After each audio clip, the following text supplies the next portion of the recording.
प्रथम विश्व युद्ध के दौरान वर्ष 1917 में चंपारण चर्चा का केंद्र था और चर्चा का कारण था नील की खेती और गांधी जी द्वारा पहला सत्याग्रह। बिहार का चंपारण क्षेत्र नील उत्पादन के लिए प्रसिद्ध था। किसान दो प्रकार से नील की खेती करते थे, एक जीरात और दूसरा आसामी बार।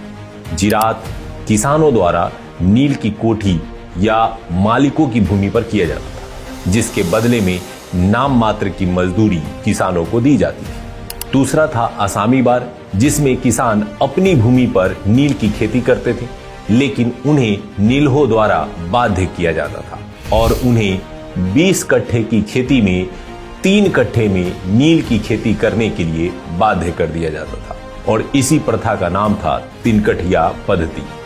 वर्ष 1917 में औपनिवेशिक शोषणकारी पद्धति के विरोध में महात्मा गांधी ने यहां आकर प्रथम सत्याग्रह का प्रयोग किया।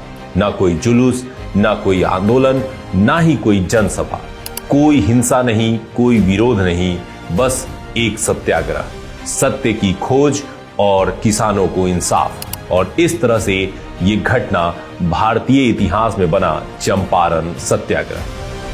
गांधी जी के इस योगदान के कारण वो रातों रात मोहनदास करमचंद गांधी से बन गए महात्मा गांधी। दोस्तों, स्वागत है द हिस्ट्री फाइल्स के इस नए अंक में। आज की कहानी चंपारण सत्याग्रह।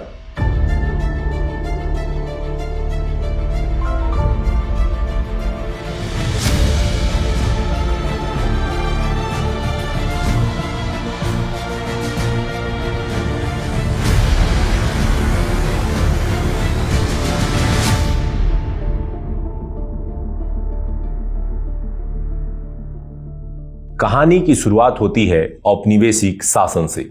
अंग्रेजों को अपने उद्योगों के लिए नील की जरूरत थी, क्योंकि नील सिर्फ एक उत्पादन नहीं था, बल्कि वो कपड़ों को रंगीन बनाने का माध्यम था। उसके माध्यम से कपड़ा उद्योग तेजी से बढ़ रहा था और ब्रिटेन में जो औद्योगिक क्रांति थी वो बड़ी तेजी से फल फूल रहा था। लेकिन नील की खेती किसानों के लिए फायदेमंद नहीं था। किसानों की भूमि की उर्वरता इससे कम हो जाती थी। भूमि बंजर ना हो, इसलिए किसान नील की खेती नहीं करना चाहते थे और यही कारण है कि 1859-60 में बंगाल के नदिया में किसानों ने नील विद्रोह कर दिया। वहां के किसानों ने नील्हों को भागने के लिए मजबूर कर दिया, लेकिन बिहार के चंपारण में यह समस्या बनी रही। ऐसा नहीं है कि चंपारण के किसानों ने कभी भी नील बगान मालिकों का विरोध नहीं किया। उन्होंने जब भी मौका मिला विरोध करने का प्रयास किया, लेकिन हमेशा स्थानीय किसानों की आवाज को बर्बरता से दबा दिया गया। चंपारण के नील किसान केवल तिनकठिया पद्धति से ही परेशान नहीं थे, उनके सामने कई तरह के अतिरिक्त कर लगाए गए थे, जिसे अववाब कर कहा जाता है। और ये कर थे जैसे सिंचाई के लिए पैन खर्च, लगान के लिए सलामी, हल रखने के लिए बेट माफी, पिता की मृत्यु के बाद वारिस को संपत्ति देने के लिए बपही पुतही कर, लड़की की शादी के लिए मरवन, विधवा की शादी के लिए सगोड़ा, चूल्हा रखने के लिए चूल्हियावन, कोल्हू बैल चलाने के लिए कोल्हुआवन, हाथी रखने के लिए हथियाही। इस तरह के कई अतिरिक्त कर किसानों पर थोप दिए गए। इस स्थिति ने किसानों को दरिद्रता पर जीने के लिए मजबूर कर दिया था। दूसरी ओर प्रथम विश्व युद्ध के दौरान बढ़ी हुई महंगाई और बेरोजगारी ने तो किसानों की पूरी रीढ़ ही तोड़ दी थी। इसी बीच स्थानीय किसान नेता राजकुमार शुक्ल उठते हैं और राष्ट्रीय नेता से मदद मांगने की कोशिश करते हैं। वे 1916 के लखनऊ कांग्रेस अधिवेशन में पहुंचे, जहां उन्होंने चंपारण के किसानों का प्रस्ताव रखा। उन्होंने चंपारण आने के लिए बाल गंगाधर तिलक, मदन मोहन मालवीय जैसे बड़े नेताओं से अनुरोध किया, लेकिन वे राजनीतिक कार्यों में इतने व्यस्त थे कि वो हामी नहीं भर सके। अंततः राजकुमार शुक्ल ने महात्मा गांधी जी को चंपारण आने का निमंत्रण दिया। गांधी जी ने कुछ सोचने के बाद उन्होंने राजकुमार शुक्ल जी को चंपारण आने का वादा कर दिया। वापस आने के बाद राजकुमार शुक्ल ने गांधी जी को बार बार पत्र लिखना शुरू किया। अंततः वो गांधी जी को लेने खुद से कलकत्ता चले गए। इस प्रकार 10 अप्रैल 1917 को गांधी जी पहली बार बिहार की धरती पर पटना में पहुंचे।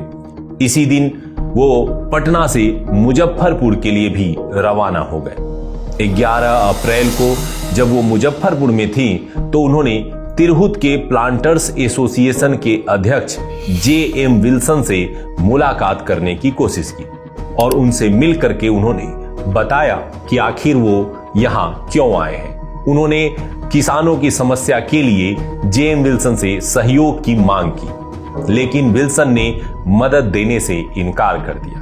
फिर उन्होंने तिरहुत डिवीजन के कमिश्नर L.F. मॉर्सेट से मुलाकात की और उनसे भी सहायता की मांग की, लेकिन उन्होंने भी कोई सहायता नहीं की। अंततः निराश होकर के गांधी जी ने निर्णय लिया कि अब सीधा चंपारण चला जाए। सैकड़ों की भीड़ के साथ 15 अप्रैल 1917 को गांधी जी चंपारण पहुंचे। चंपारण जाने का उनका मुख्य उद्देश्य किसानों की समस्याओं को चिन्हित करना, उन्हें नोट करना और उन्हें दस्तावेजों के रूप में संग्रहित करना था, ताकि अंग्रेजों के सामने रखा जा सके। अंग्रेज उनके चंपारण आने से डरे हुए थे। नील बगान मालिक अर्थात नील्हों ने प्रशासन पर दबाव बनाना शुरू किया। उनके दबाव में चंपारण के मजिस्ट्रेट ने पूरे चंपारण क्षेत्र में धारा 144 की घोषणा कर दी। दूसरी तरफ गांधी जी ने गांव-गांव जाकर किसानों की स्थिति का जायजा लेने का निर्णय किया, लेकिन नील्हों के डर से स्थानीय लोग डरे हुए थे। स्थानीय लोगों ने गांधी जी को कोई सवारी उपलब्ध नहीं कराई। ऐसे में गांधी जी ने अपने सहयोगियों के साथ पैदल निकलने का निश्चय किया। कुछ दूर आगे बढ़ने पर गांधी जी को हाथी की सवारी मिली। हाथी की सवारी पर बैठ वो 6 मील दूर जसैली पट्टी गांव की ओर निकल गए, लेकिन अंग्रेज उनके पीछे पड़े थे। रास्ते में ही एक दारोगा ने आकर उन्हें 144 का नोटिस थमा दिया, जिसमें उन्हें मोतिहारी छोड़ने का आदेश दिया गया था। गांधी जी ने आदेश मानने से इनकार कर दिया। उन्हें पता था कि यदि मैं आदेश को नहीं मानूंगा तो मुझे जेल भी भेजा जा सकता है। स्थानीय लोगों में यह खबर चर्चा का विषय बन गया। 18 अप्रैल 1917 को उन्हें एसडीओ के कोर्ट में उपस्थित होना पड़ा। उन पर आदेश के उल्लंघन का आरोप लगाया गया। गांधी जी ने बड़ी ही सहजता के साथ एसडीओ के सामने अपना पक्ष रखा। उनकी बातें सुनकर एसडीओ असमंजस में पड़ गया। आखिर गांधी जी भी कोई सामान्य नागरिक तो थे नहीं। उन्होंने इंग्लैंड में अपनी वकालत की पढ़ाई की थी और दक्षिण अफ्रीका में जाकर के प्रैक्टिस।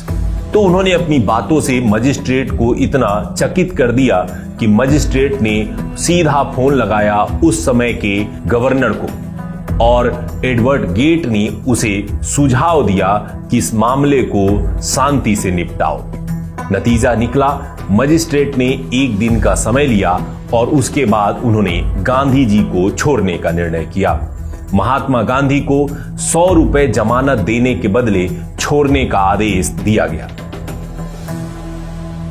गांधी जी ने कहा कि मेरे पास कोई जमानतदार नहीं है, इसलिए मैं 100 रुपए जमा नहीं कर पाऊंगा।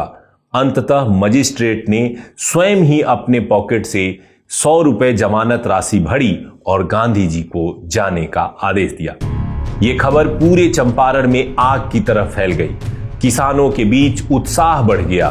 किसान उन्हें अपना मसीहा समझने लगे। गांधी जी जहां भी जाते उनको देखने के लिए हजारों की भीड़ लग जाती। लोग अपनी समस्याओं को आकर के गांधी जी के समक्ष रखना शुरू करते हैं। सारी समस्याओं को लिख करके सूचीबद्ध करके उसे दस्तावेज के रूप में तैयार किया जाता है ताकि अंग्रेजी शासन के सामने रखा जा सके। गांधी जी की बढ़ती लोकप्रियता नील्हों के लिए और अंग्रेजों के लिए चुनौती बनना शुरू हो गया था। नील्हो ने अब षड्यंत्र की योजना तैयार करनी शुरू कर दी। नील्हो ने गांधी जी की हत्या की योजना तैयार की। उन्हें जहर मिले हुए भोजन देकर मारने का प्लान था, लेकिन इसी बीच एक भारतीय स्थानीय रसोइया बतख मियां ने यह सारी जानकारी डॉक्टर राजेंद्र प्रसाद को दे दी और इस तरह से गांधी जी की जान बच गई और यह जो पूरी योजना थी ये असफल हो गई। इसी तरह से दूसरी ओर नील्हो ने गांधी जी को फंसाने और बदनाम करने की कोशिश की। चंपारण के धरहरा कोठी के मैनेजर ने अपने खाली घर में रात के समय में आग लगवा दी और खबर फैलाई कि गांधी जी के सहयोगियों ने हमारे घर को आग लगाया है। ये पूरा प्लान गांधी जी को बदनाम करने और गांधीवादी नीति को बदनाम करने के लिए था।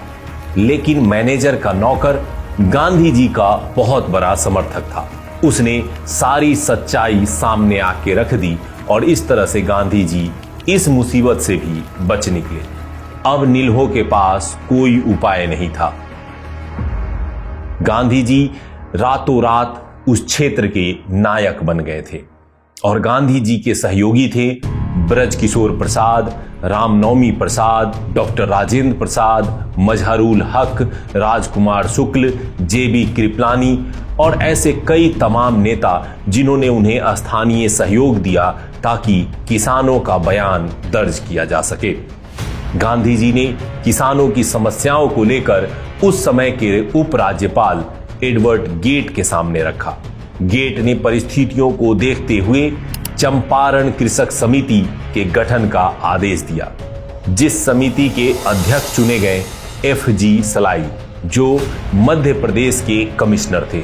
दूसरी ओर इस कमिटी में कई सदस्य रखे गए, जिसमें LC अडामी, राजा हरिहर प्रसाद, DJ रीड, G रैनी एवं महात्मा गांधी शामिल थे। बाद में राजा हरिहर प्रसाद के स्वास्थ्य खराब हो जाने के कारण राजा कृत्यानंद सिंह को इसका सदस्य बनाया गया।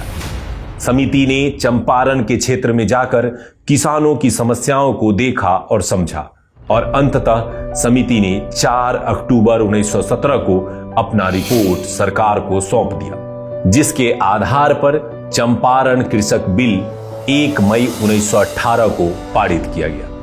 बिल के प्रावधान के तहत तिनकठिया प्रणाली, जो कि एक शोषणकारी प्रणाली थी, उसको समाप्त घोषित किया गया। किसानों पर लगे हुए अतिरिक्त अववाव यानी एक्स्ट्रा टैक्स को भी खत्म कर दिया गया। किसानों से जो नील्हो द्वारा अवैध वसूली की गई थी, जिसे तवान कहा जाता है, उसे भी 25% तक लौटाने का आदेश दिया गया और इस तरह से चंपारण सत्याग्रह जो है वो इतिहास में एक परिवर्तनकारी बिंदु बन गया।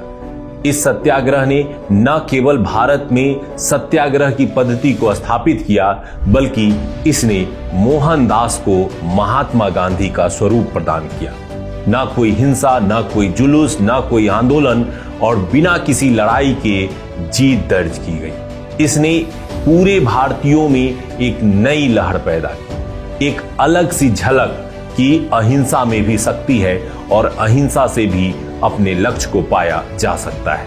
और इन चीजों ने भारत में बहुत से बदलाव किए, न केवल आंदोलन के क्षेत्र में बल्कि शिक्षा और स्वच्छता के क्षेत्र में, क्योंकि गांधी जी ने पहली बार गंदगी के विरुद्ध स्वच्छता का आह्वान भी चंपारण से ही किया था और गांधी जी ने भारत में शिक्षा की पहली लौ भी चंपारण में ही जलाई थी, जब उन्होंने बरहरवा एवं भितिहरवा गांवों में स्कूल का निर्माण करवाया था।